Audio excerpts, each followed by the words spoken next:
up, everybody? Welcome to the Perfectly Blended Podcast, Season 4, Episode 8. Today, we're going to be talking about premarital education and do you actually need it? And that's coming up right now.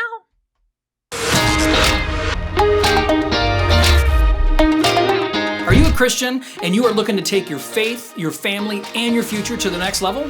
Then this is the channel for you.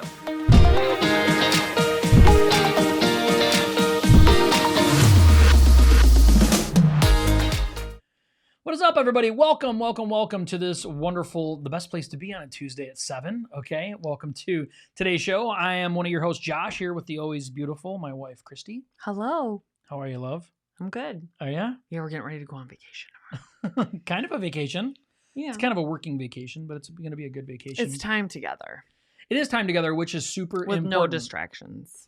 Yes, we actually have an opportunity to go and visit. We're going to be part of a summit, get to go visit and be part of a summit on Christian step families and blended families. So that's going to be super exciting. Be able to go and meet people and learn and, hopefully be able to come back and bring more value. I mean, that's always an awesome thing for us to be able to do. Yep. So today we want to talk about something that we believe extremely passionate about. We are very, very passionate about this. It is actually something that we didn't think of before we got married. I know. And it's something that we really want to bring a lot of awareness to because we Right. think that, what's the best way to stop a problem is to prevent it from happening at all. And, I think, when it comes to being prepared in any type of things and situations in life, if we can know in advance more information, if we can have the tools and the techniques available to us, we'll have a much better chance of handling things as they come along. So today we really want to talk about premarital education, which is counseling, coaching, books, courses, all of these things. There's so many things that are available. And so we really want to kind of dive into it today. So do you have anything you want to say before we get started? Yeah, it's very important, I think, us as human beings, especially when we get into uncharted territory in life in general, if we don't have an arsenal of of tools, like emotional tools of how to combat, keep ourselves safe, know how to solve the problems, we are very quick to throw our hands up in the air and say, well, this is too hard. I just can't do it. And I think it's very important, especially going into second, third marriages, that you have the tools and resources already, because the problems are going to come up, or the issues are going to come up, and the circumstances are going to come up. You think that they won't, but they will. And it's very, very important for you to have those tools already, be comfortable with ways to address things and conflict resolution, and already have them before you get to that point. Because everyone knows, like, once you're exhausted in life, you're exhausted, you're tired, there's other things that are pulling out at your marriage, work, finances, money, like everything, life. And it's like, if you already are like, oh no, I remember, like, this was going to come up and we need to make sure that we do this, and we need to try to communicate. We need to try to schedule out time to sit down and talk to one another, yada, yada, yada. You're going to feel more confident going into that and not be quick to just say, go to bed angry. Let's just say that.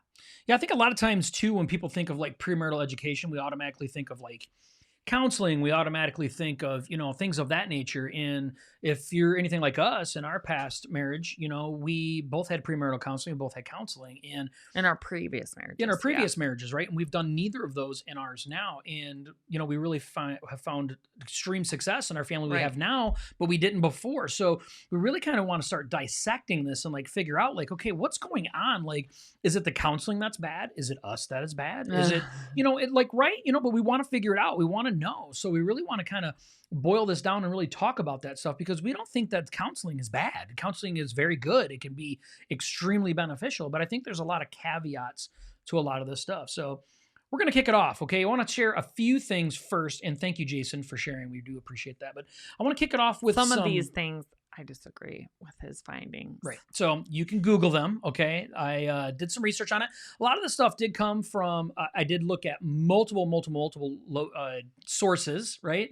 I just graduated from college, so I'm like all about like, you have to make sure you're factual in all the things that you state. So I believe it's as factual as I possibly could get, right? Without actually going out and taking polls myself with people. So these are some weigh in statistics.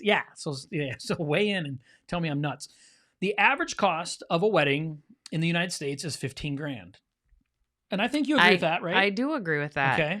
I mean, not our wedding.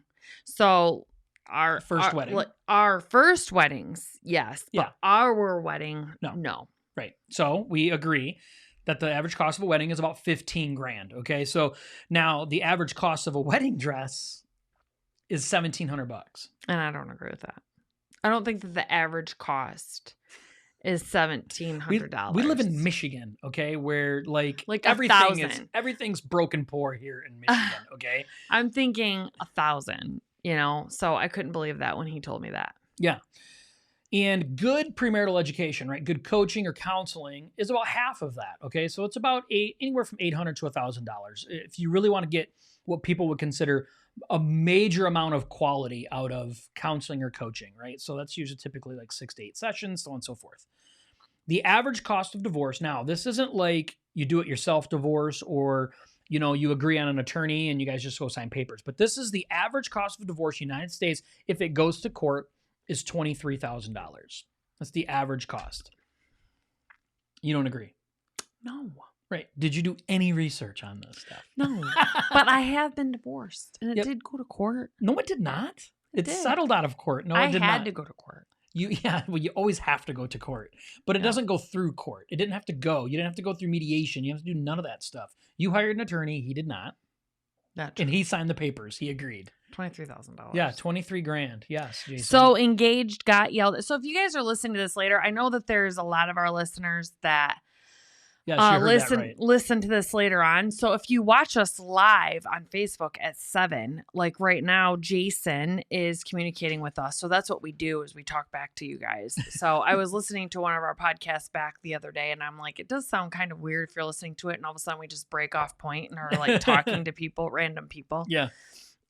So he said, so got engaged, got yelled at because didn't say I love you as she was heading to work. Yes. Yes. Yeah, we're putting it on the screen. Okay, we're posting that right up there.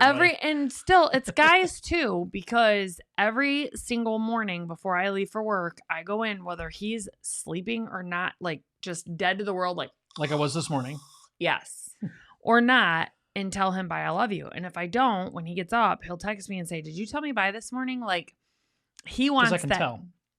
He wants that too. Now, me, if he was leaving and I was sleeping, you better not come wake me up to tell me. But if I'm awake. But if I don't text you in the morning, if I don't text her in the morning, she gets super upset. Okay. So I let it go. Let's clear all that out. For a few days. Okay. I'm not one of them person. I'm like the average. Okay. It's because you don't want to be a nag. That's why.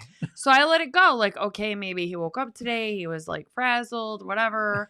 Another day passes. It's like, okay. It's been like 3 days. Yes. Out of like I need to be years. the first thing on your mind as soon as your eyes open. And I know that you grab your phone. You need to be grabbing it to say, I love you to me. So Jason, to speak to that, here's another statistic for you. Second marriages have a divorce rate of around 70%.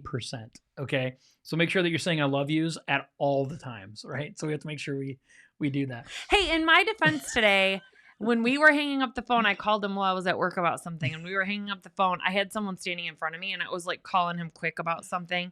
And I'm like, okay, love you, bye. And like hung up. And I'm like, oh, I broke my cardinal rule to not use the word I. So I text him and said, I love you and I'm sorry. And did a bunch of I's like repeatedly. So I want to address what Jason's saying, right? He said $23,000 though. Yeah, you did hear that right. 23,000, and I think it was. And he said his divorce was $700, but that's if it doesn't go through. If you go through court, if you have things that you have to divide up, if you have retirements that you have to give half of. Okay, a person that I'm related to, which I can't say who they are. Okay, a related person that I know, it ended up costing about $150,000 is what it ended up costing the actual divorce. And now we're not talking just legal fees. Okay. We're talking about payouts of money, of items, of things of that. So we talk about 23 grand. People have to split things. Maybe you sold a house. In my first marriage, we had to sell a house and split it. Like I had to give up that money. So my divorce cost me a lot of money. It cost me probably upwards more closer to 20 grand. I got stuck with debt. right? So that cost me money, right? So we have all these things that accumulate all this average cost of divorce. A lot of things we're forgetting. It's not just legal fees. Okay, legal fees is usually $700 to $1,500. I think yours was like $1,500. Yeah. For legal And we fees. did have like, he had 3 or 4 retirement plans and stuff, but I waived all those. I'm just like, I don't want, like, I just want a divorce. And we didn't have a house no kids, because yeah. we had filed bankruptcy, lost our house. So Yeah. the house that we were living in was his grandfather's. Yeah. So I was just like, you Yeah, know, so you didn't have to worry about all that stuff. So, but once you start splitting everything, you start realizing, man, that money adds up fast. Yeah, like, that's true. all the stuff you have to, you know, give Texas. half of. Yeah, Texas. Let's move to Texas. Everything's better in Texas. Okay. So the very last statistic I want to share before we jump into our points is less than 25% of couples ever get any type of premarital help before they blend at all. Right. And this is why we believe part of that is true. And I actually reached out to Ron Deal, you know, because Ron Deal just released a book, which we were going to talk about anyway. I don't know if you can see it. Yep. There we go. So it's Ron Deal's Preparing to Blend, right? It's a fantastic book. It's not expensive. It's like $15 or whatever on Amazon. Yeah. You can order it. But I reached out to him because I had questions. I'm like, why? Why do you think? You've been doing this for 30 years. Why do you think? And he said, you know, one of the major reasons that I believe is that people believe they left the problem. When you got divorced, you figured, hey, I left the problem behind and I'm moving into. I already know what I don't like. I already know what I do like. I know all this stuff, right? I have it all worked out. And so, you know, I'm now moving beyond and now I'm good to go. And the problem with that is when we get into blending, you're actually taking on a whole set of new problems that you don't even know were coming up. So for us, when her and I got together, we didn't even think about getting into any type of counseling, premarital education, not reading a book. We didn't think of none of that stuff because we didn't think that it mattered, right? We left the problems. Well, moving beyond into a new relationship, whether you like it or not, whether you believe it or not, you're bringing part of the problem along, and that's us, right? Whether we like to believe it or not, we are part of the old problem, and we have to understand there's a lot of things that we have to do differently and all this stuff. So that's why we wanted to talk about this today. Mm-hmm. Did you have something you wanted to read?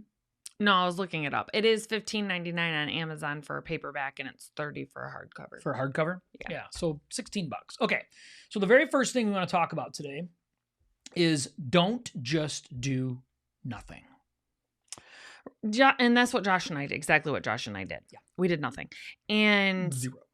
We want to start. Well, that's the whole purpose of why Josh and I really tried to start coming into this space and helping other, especially Christian step families, because we started noticing that there's so little resources out there for marriages, believe it or not, in the Christian community and in churches, let alone step families. And there's zero, really. Ron Deal's really the only resource that you can consistently find things for.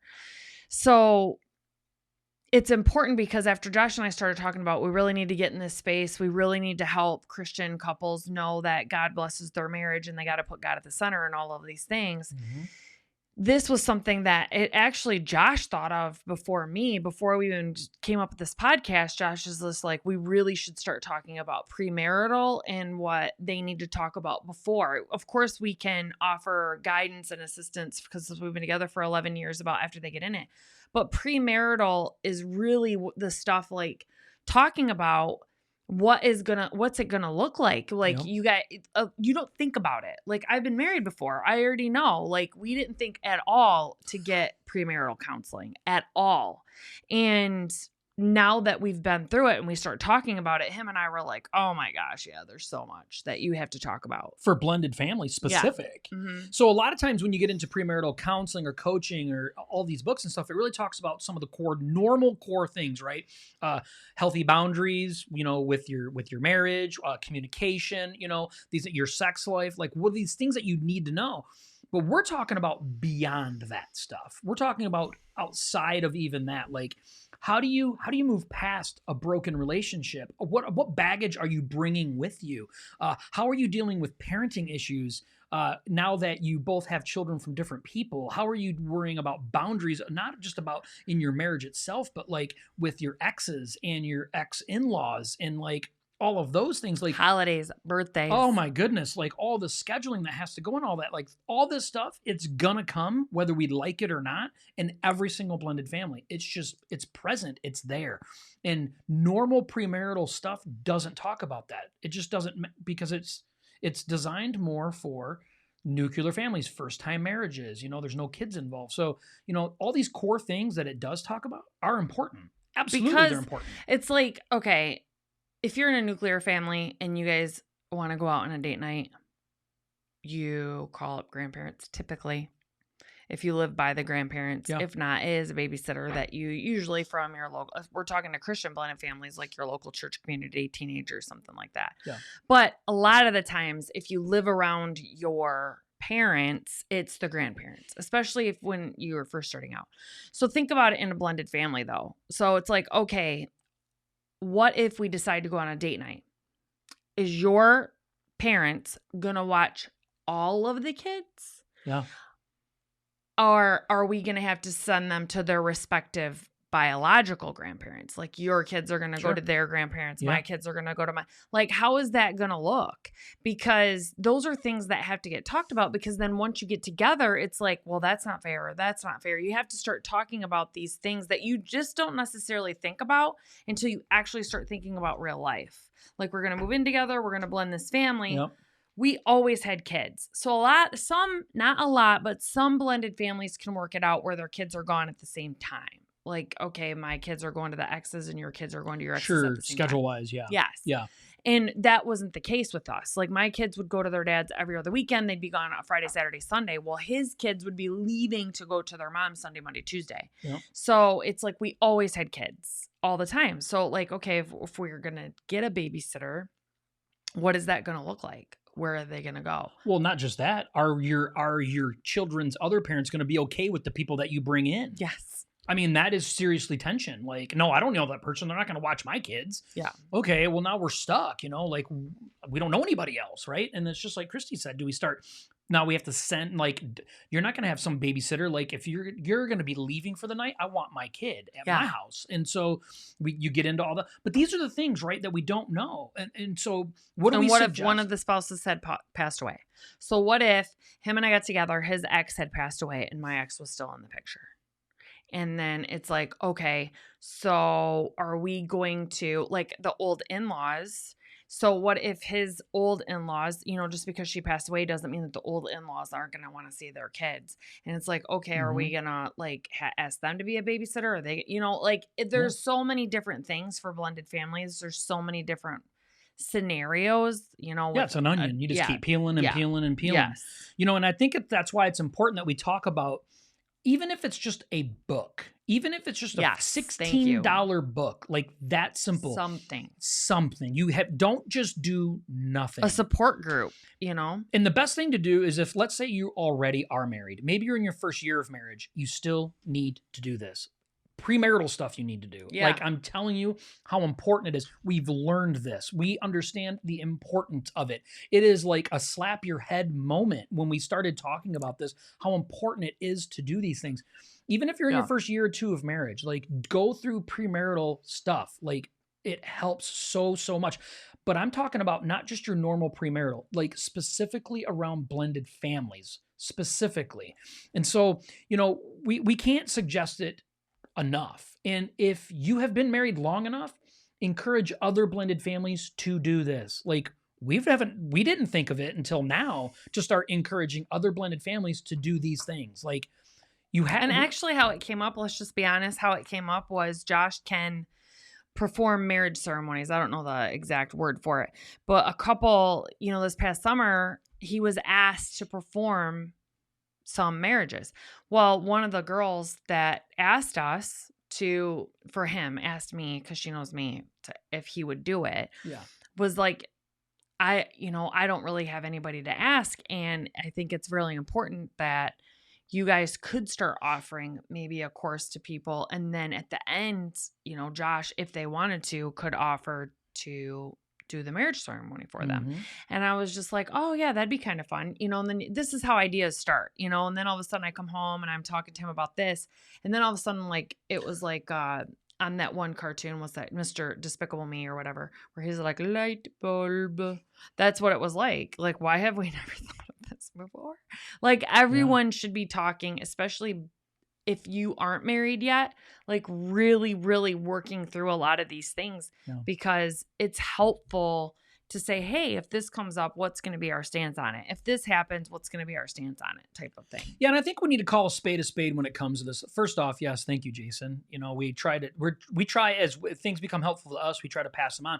But I think it's really important that we call a spade a spade. You know, 99% of the time, people live together before they get married, right? So you're already experiencing the things of all of these problems as it is. And that's why they don't think of premarital counseling. And that's why people do not think of premarital counseling. That's why they don't think of premarital counseling or coaching or courses or books. So they don't think of these things because they think it's already sink or swim time, right? I've already been in marriage, so I don't need any of that stuff because it didn't work before. Mm-hmm. So now I'm in the middle of this again. I'm living, I can figure it out. You know, it's going to be better than it was last time. And that's just untrue. It's amazingly untrue, because if we could take the 11 years of what we've learned in the last 11 years and we could shrink it down, compact it, and save you 6 years of grief, like who doesn't want that, right? If you could find somebody that's saying, hey, we've done this, like Ron's, like I've studied this for 30 years, I've counseled 10,000 people, like I have so much to offer you that could help, you know, edge this for you in a way. So that's why we want to talk about this nonetheless, right? So don't just do nothing. Do something. Okay? Yes. Anything to help you be prepared. Anything. And it will and can work for you. I think it's important that we understand, because a lot of times people think it didn't work before. We've gone through this stuff before. We've done it before. Christy and I are those people. Okay. We both did premarital counseling before. We both did counseling in our previous marriages. We're not in those marriages anymore. So in our mind, in our heart, to be honest with you, in the beginning it didn't work. And I think we're seeing this in a completely different way. First off, you know, we need to take some type of coaching, counseling, courses, something that's more appropriate for our situation. And I believe that if you look right, like this book alone is more tailored towards your specific scenario, and now you're more willing to work hard at your new relationship because you don't want it to fail like it did before. So it can and it will work for you. Well, and like we said in the first one, you know, do anything, coaching, books, counseling. I even said, you know, courses, but to join a support group or listen to podcasts like this, but join a support group on Facebook to post out like, hey, you know, what have you guys experienced with this? Now, you need to be careful with some of them groups because a lot of them are just negativity, like hardcore, broken people giving broken advice. So, and it's not Christian biblical advice. That's what's really important. But when you find this and you have to believe that it will work for you, you have to be willing to have the hard conversations and the what if conversations, not in a negative way, like, oh my gosh, what if this happens? But to say, hey, when this happens, what is some things that what would be your approach on it, or how would you want to approach it in our relationship? It's more of like how-to conversations, because not what if, oh my gosh, you know, the sky is falling type of things. It's when and how, just like, you know, if you go to church, preachers talk about your life may be going well now, but it's not, you're going to get sucker punched at one point. The devil just doesn't let you, especially if you're living your life for God. The devil's just not going to leave you alone. Now that you're saved, oh, he's living his life for God, I'm just going to leave him alone. That's not true. Your life actually gets harder. And marriage is no different. The devil wants to see marriages divide. And we are more susceptible if we are completely, let's call it a spade, we are more susceptible to be able to say, I've got a divorce before, I'm just going to do it again. Yeah. Instead of putting in the hard work and saying, no, we are not doing that this time. And he may even be on overdrive. I don't know. Sometimes it felt like that in the first 5 or 6 years of our lives. The devil was on overdrive working through our exes. Okay. And it was like, we had to be together and have such long conversations. So you have to believe that this will work for you. You have to prepare yourself and be like, okay, I am going to read a book. Some people are like, I don't want to read the book because I don't want it to talk about things that I haven't even thought about. I don't need to borrow trouble. No, it's going to happen. It's going to come up. And for you to say, I want to know about it. I want to be ahead of the curve. I want to do all these things.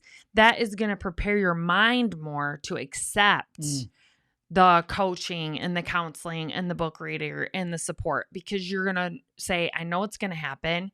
We're going to be together on it. What are some of our tools and resources that we can have to combat it when it comes up, so that we stay strong? Yep. And that we don't get, Josh and I used to talk about a wedge all the time. We would talk about like just a small little wedge that starts. We used to talk about it all the time in the beginning. It'll start to get bigger and bigger and bigger. And before you know it, you've been married for 25 years. You have the Grand Canyon in between you guys, even though you're laying right next to each other in bed. So true. And it's awful. Both people are miserable, and it's no one person's fault. So this is going to help you to not get another divorce. And doing coaching, counseling, listening to podcasts like this, and educating yourself on the problems that are going to come up. Because Josh and I got sucker punched a lot, and it was because of our own ignorance. We didn't educate ourselves. We didn't think to do that. No. We both are very stubborn, just type A personality people, and we have a hard time asking for help, which there's pros and cons to everything, right? So there's cons to that. And we just automatically, in our way of thinking, think that we'll be able to handle everything. And that's just simply not true when you don't know everything.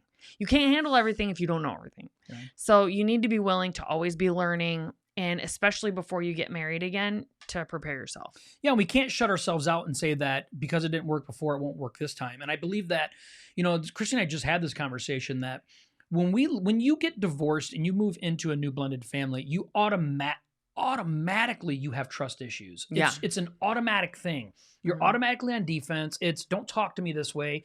But wait a minute, I wasn't talking to you anyway. Well, my ex used to talk to me like that, and that's how you're talking to me. Or don't talk to my kids that way. Right, don't talk to my kid. Right. So anyway, my point is you have these trust issues anyway. And the only way that we're going to benefit, the only way we're going to grow and nurture this new relationship, this new marriage, this new family, is that if we let our walls down a little bit, and that is telling ourselves that we're willing to say, hey, it didn't work before, but maybe we need to take a new I haven't done this with you.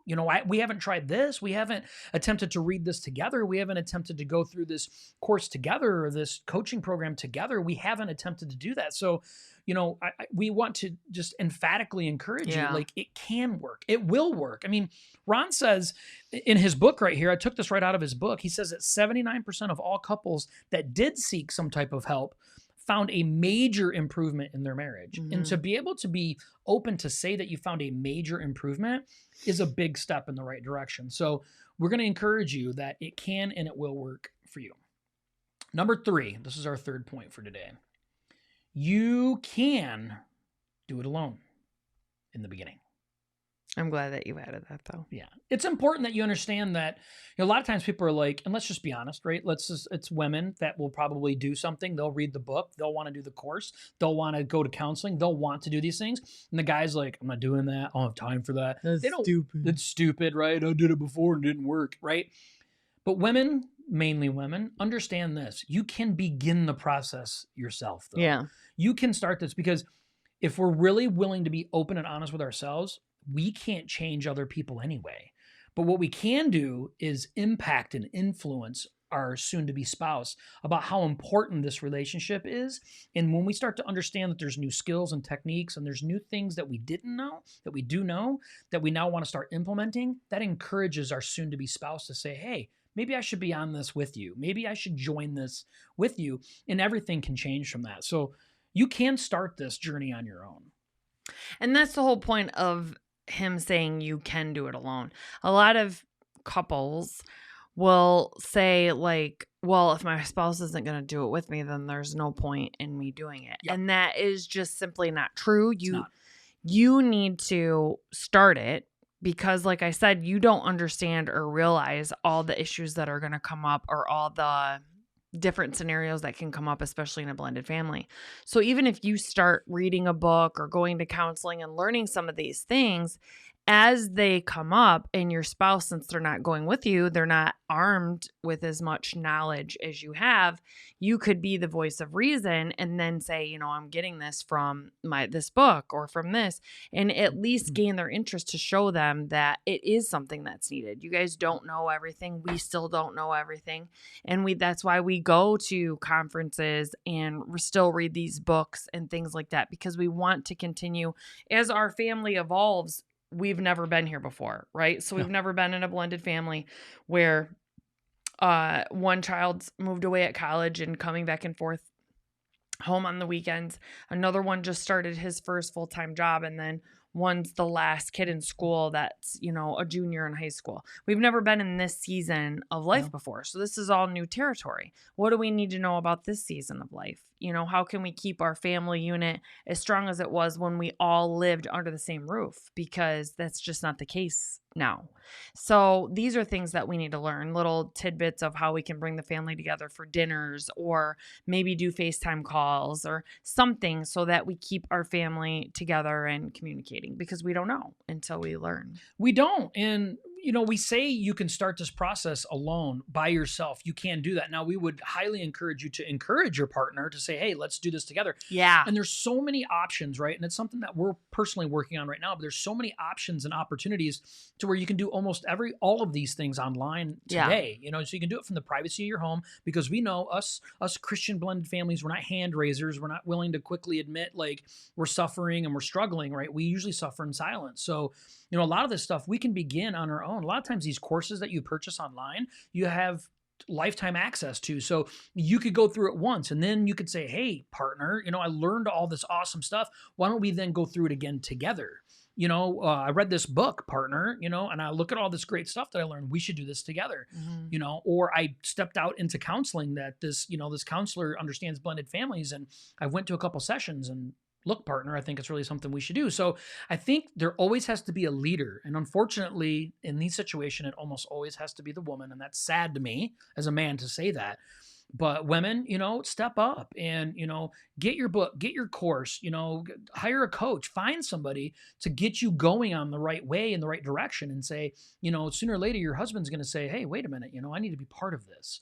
And your family will be forever grateful for it, and it'll be forever positively impacted by doing this type of education premaritally or early in your marriage. Well, and I think it's important, like Josh said, when it comes to step families. So not even Christian step families, just in the world in general, people don't come right out and say, that's my step kid or whatever. And the reason why that is because of the stigma in a lot of other people's mind that aren't part of a blended family, that as soon as you're like, oh, my kid's in the hospital, I need to go visit my kid. It's something inside people's heads that if they found out it's just your step kid, people don't feel the same way about it. Like if I was calling off work because my kid was in the hospital, I'd have a different reaction than if I was calling off work because my step kid was in the hospital. It's just the way that it is. Yep. And it's the way it's viewed. So then you take that already kind of like shame, but it's not really shame. It's just kind of like, I know you're not going to understand it fully. You're not going to have as much empathy for me or sympathy for me, into the Christian community, where divorce in and of itself is looked at as like an unforgivable sin. That can be the underlying theme or feel to it. Yep. Then you take also the worldly part of it, that people don't view your stepkids the same. They don't like being in a step family. It's just not viewed or thought of the same for people that aren't part of a blended or step family. Mm-hmm. So, and then you take the God portion of it.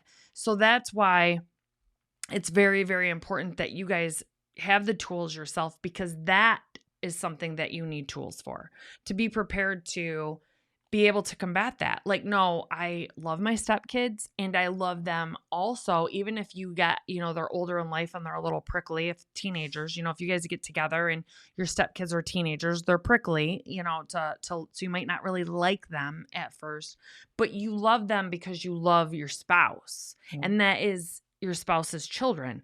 So you have to be able to understand how to combat that and be confident, in your decisions of what you're doing for your family, no matter how anybody else looks at it. Yeah, and I think it's important that we understand that there is solutions to all of these things. There really honestly is. There is trailblazers that's been in these positions 1,000 times before we have. And when we're willing to say, hey, I need to humble myself and say, I don't know everything that's coming up. I don't know how to handle everything, or the way that I'm handling it maybe is wrong. And so when we really reach out to start educating ourselves early in the process, we are able to be teachable and we're able to learn in a much healthier way, which can impact our families in a much better way. So that's why it's important that we're constantly reaching out. We're constantly looking for new opportunities to learn about all of this. Even us. I mean, we've been at this for 11 years. Do we have it all figured out? We absolutely do not, because my daughter just found out that she is going to be a mother, that she's going to have a child. And that adds now, that's the first grandkid amongst all of this blendedness. That we haven't seen this happen yet. And I just got goosebumps because I don't know what to expect. Nope. I'm not thinking it's going to be very easy at all. And so, you think that you're just beyond all that. And then all of a sudden you're back in it again. So we have to learn something new. We have to learn and have to take all the stuff we've learned in the past and then try to apply all that, or learn new information and try to pull it all together. So, the idea is, when we talk about premarital education, is to continuously educate yourself. And if you don't know, it's time to start now, whether you're before marriage or your early marriage or your mid or late marriage, there's always room to have education, especially when it comes to blended families. Yes. Would you agree? Very well said. We want to thank everybody for being here. Thank you so much. We hope that we can come back next Tuesday and bring all kinds of awesome stuff that we learn over the next few days at the summit. So we're excited to go for the summit. It'll be a summit recap. A summit summary. The summit summary. We want to thank everybody for being here. Thank you so much for joining us. We'll see you next Tuesday at 7. Bye.